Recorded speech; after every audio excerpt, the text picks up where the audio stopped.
Fala, turma, seguindo no acompanhamento aqui do último Grand Slam do ano, e o assunto dessa vez não poderia ser outro, né? Esse moço aqui atrás, olha lá, estreou, número 1 do mundo, Novak Djokovic entrou em quadra em Flushing Meadows, naquela expectativa, cercado por aquela expectativa de completar ali dois feitos históricos. O primeiro é a possibilidade de fechar o quarto Grand Slam do ano, que a gente chama de Grand Slam de calendário, né? Vencer todos os quatro na mesma temporada. E o segundo grande e histórico objetivo é chegar ao 21º título de Grand Slam e superar Roger Federer e Rafael Nadal. No momento, os três estão empatados ali com 20 conquistas cada um. Agora, falar do jogo do Djokovic talvez não seja nem o principal assunto, porque foi relativamente tranquilo, controlado ali, apesar do Rune, o dinamarquês, o jovem dinamarquês de 18 anos, ter mordido, ter beliscado ali um set do Djokovic, venceu o segundo set no tie-break. Aliás, foi bem interessante analisar esse comportamento do Rune, porque o primeiro set o Djokovic passou muito fácil ali, 6-1, e quando terminou o primeiro set até pensei comigo, bom, agora ou o garoto sucumbe de vez e o Djokovic atropela, ou então ele vai se livrar completamente daquela carga, daquela pressão de estreia, né? De falta de experiência, de você estar numa quadra central de Flushing Meadows pela primeira vez, e vai se livrar disso e vai começar a se divertir, que é o grande propósito de um momento como esse do jovem dinamarquês. E foi exatamente o que aconteceu. O Rune se soltou, jogou muito, o braço ficou mais leve, então você vê que a direita dele funcionou muito bem, o backhand funcionou, sacou demais. É verdade que quando o adversário saca bem e conquista muitos pontos com o saque, mantém o serviço diante do Djokovic, a gente sempre fica naquela tentação, na hora de analisar, de atribuir isso a talvez uma deficiência ou numa noite ruim de devolução do Djokovic. E eu confesso que eu também fiquei com em dado momento eu fiquei tentado a ter esse tipo de análise. Mas observando bem durante aquele segundo set, talvez o Djokovic não estivesse mesmo na melhor noite da sua devolução. Agora, que o garoto sacou demais, sacou. Então não dá para atribuir simplesmente ao protagonismo do Djokovic, olhar, analisar a questão sempre do ponto de vista do número 1 do mundo, do jogador favorito. Então é preciso que a gente considere também o que o outro ali está fazendo do outro lado da quadra. E o garoto sacou muito. E me surpreendeu até mesmo no tie-break. Quando deu 6-6 e foi pro tie-break, qual foi a primeira coisa que eu pensei? E acredito que muita gente deve ter pensado o mesmo. Bom, no tie-break prevalece a experiência, né? O casco, a rodagem do número 1 do mundo, do Djokovic. E nada, o garoto abriu 4-0 ali, permaneceu muito solto, não sentiu aquela responsabilidade, aquele friozinho na barriga de um tie-break. E olha que ele abriu 4-0, o Djokovic buscou, e aí mais uma vez eu falei, bom, o Djokovic buscou, agora ele não sustenta. Sustentou. Não só sustentou, como quando estava ali 4-3 ou 5-4, não me recordo exatamente agora, rapaz, ele meteu um drop shot ali, que a bola caiu isso aqui da rede. Sensacional, um dos melhores drop shots que eu vi na minha vida. Então assim, muita personalidade, curtiu o jogo. Uma pena que na sequência as câimbras atingiram o Rune e ele não conseguiu se recuperar. E aí sacrificou demais o terceiro e o quarto set. Foi até o final, é verdade, tentar curtir ao máximo aquela presença na quadra central do US Open, mas não conseguiu jogar. E aí tem um detalhe curioso, que acho que vale a pena a gente analisar, que é essa fase de transição. Quando o jogador sai da fase juvenil e precisa se consolidar, precisa entrar no mundo dos profissionais. E por que essa fase é tão difícil? Eu vou fazer uma comparação para vocês aqui com o futebol. Então, por exemplo, uma vez eu estava num programa do Sport TV e a gente estava entrevistando o presidente de um... Eu não lembro exatamente qual era o clube, mas o time tinha acabado de subir, tinha acabado de conquistar o acesso para a Série A do Campeonato Brasileiro. E aí, no bate-papo com o presidente ali, a gente perguntou, bom, presidente, tal, quais são os próximos passos agora visando a Série A, né? Algo desse tipo. E ele respondeu o seguinte, bom, primeira coisa que a gente vai fazer, o mais importante que a gente vai fazer é manter essa equipe que conquistou o título da Série B e agora vai disputar a Série A. Aí eu pensei ali rapidamente, eu falei, Não, não é. Não é assim que funciona. E aí falei para o presidente, argumentei com o presidente, falei, presidente, por pior que seja o nível do futebol brasileiro na Série A, ainda assim ele é muito superior ao nível da Série B. Portanto, manter o que foi feito na Série B só vai garantir que você vai disputar a Série A sempre ali próximo da zona de rebaixamento, brigando para não cair. Se você quer disputar a Série A e se manter na Série A, além de manter a base, você tem que investir, você tem que contratar reforços. Porque manter o time que foi campeão da Série B só vai te garantir a briga ali na parte de baixo para não cair. E dito e feito, em 90% dos casos é exatamente isso que acontece. E trazendo para o universo do tênis, a fase acaba sendo difícil por quê? Porque o garoto se destaca, o garoto e a garota, né?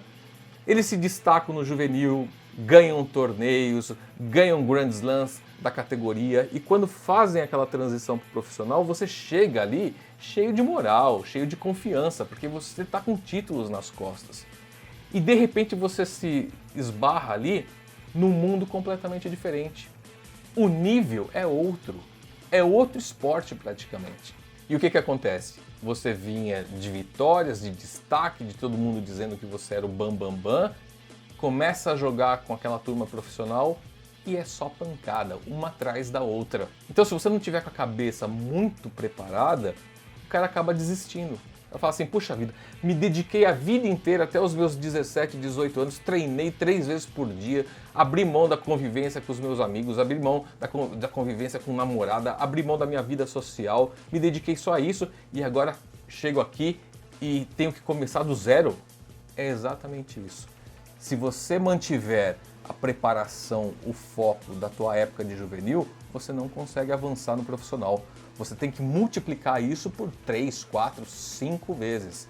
E é nesse momento que muita gente com talento acaba sucumbindo. Então é muito complicado. Aliás, se vocês gostam de histórias, vou contar uma rapidinha aqui também para exemplificar isso que eu estou falando, dessa linha de raciocínio. Eu não vou falar o nome do jogador aqui porque não vem ao caso, o mais importante para a gente aqui é a história.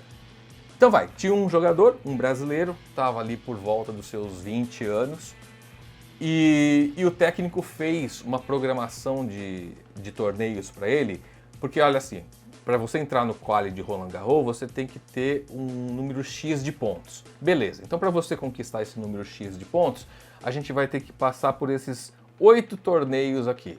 E aí a gente precisa beliscar tantos pontos em cada um, você vai somar tudo isso e vai conseguir entrar no quali, beleza? Beleza. Aí ele foi passar a lista de torneios pro jogador.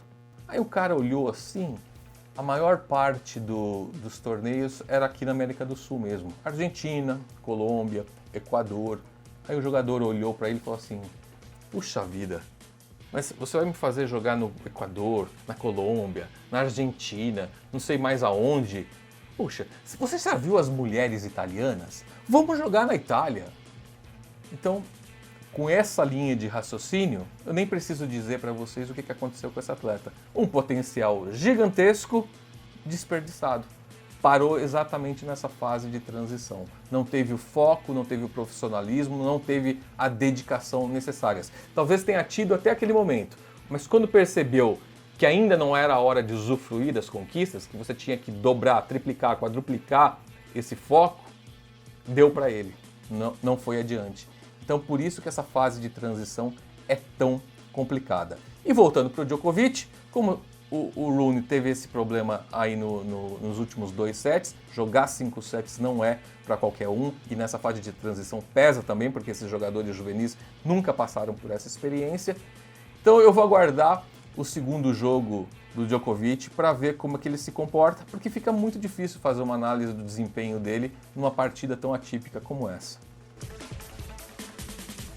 E outro assunto, evidentemente, eu achei que a gente não precisasse mais tocar nesse tema a partir desse vídeo, mas, enfim, o caso do Tsitsipas, daquela saída para o vestiário, da eventual catimba do grego, acabou repercutindo ainda mais lá em Nova York. Não só em Nova York, no mundo do tênis, né? É um dos assuntos mais comentados no momento, apesar do Grand Slam estar em andamento. E quem se posicionou? A gente teve 2 posicionamentos que chamaram a atenção. Foram centenas de posicionamentos, mas eu vou destacar 2. Um favorável, e claro, a gente tem que ser democrata aqui e vamos mostrar o outro lado também de quem fala contra. Então, por exemplo, o Zverev. O Zverev, mais uma vez, ele que já reclamou do comportamento do Tsitsipas, seja em Roland Garros, seja na semifinal de Cincinnati, voltou à tona, voltou à carga, reclamando desse comportamento, com críticas ainda mais pesadas, dizendo que alguém tem que tomar uma providência em relação a isso. Mas teve também quem falou a favor do Tsitsipas, que foi o caso do Opelka, do Riley Opelka, o gigante norte-americano de 2,12 metros. O Opelka disse que essas críticas são ridículas, porque tudo que ele faz é ir ao vestiário, se trocar. Em Nova York está muito quente, está muito úmido, então quando você vai ao vestiário você tem que trocar, não é só trocar a camisa, você tem que trocar tudo, inclusive o par de tênis.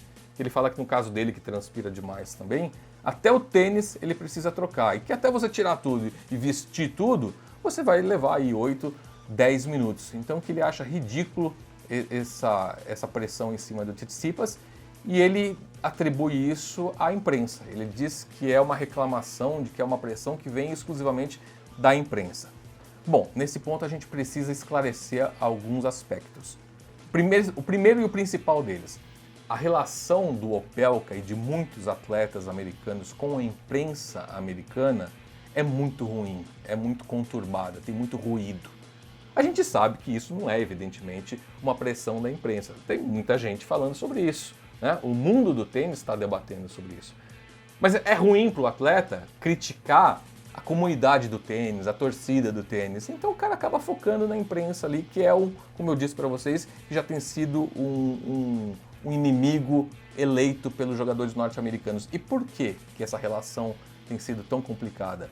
Porque existe uma pressão nos Estados Unidos para que o país produza um número 1 do mundo. Ou na melhor ou na pior das situações, que volte a produzir um atleta que brigue por títulos de Grand Slam. Então os Estados Unidos historicamente teve grandes jogadores, então o pessoal sempre recorre, não precisamos ir da década de 70, 60, não. Mas década de 80, você tinha ali o John McEnroe, o Jimmy Connors, depois você passou de geração, você teve o Agassi, o Sampras, depois veio o Roddick, e do Roddick para cá, ou seja, mais de uma década, que os Estados Unidos não têm um protagonista no tênis. Você até tem vários jogadores norte-americanos entre o top 100, mas nenhum brigando ali em cima. E aí a opinião pública dos Estados Unidos cobra muito isso, e essa cobrança chega aos atletas. E o argumento do Opelka é exatamente esse. Ele fala assim, olha só, a gente tem 14 atletas americanos, norte-americanos, entre os 100 melhores do mundo. Então, o tênis americano tem produzido bons jogadores. Ok, e ele tem certa razão nesse ponto. Só que a cobrança não é por bons jogadores. De novo, a cobrança é por alguém que brigue para conquistar títulos, que brigue para conquistar Grand Slams, que brigue pelo número 1 do mundo. E de fato, desde o Andy Roddick, os Estados Unidos não produziram, não tiveram mais um representante a essa altura no tênis masculino.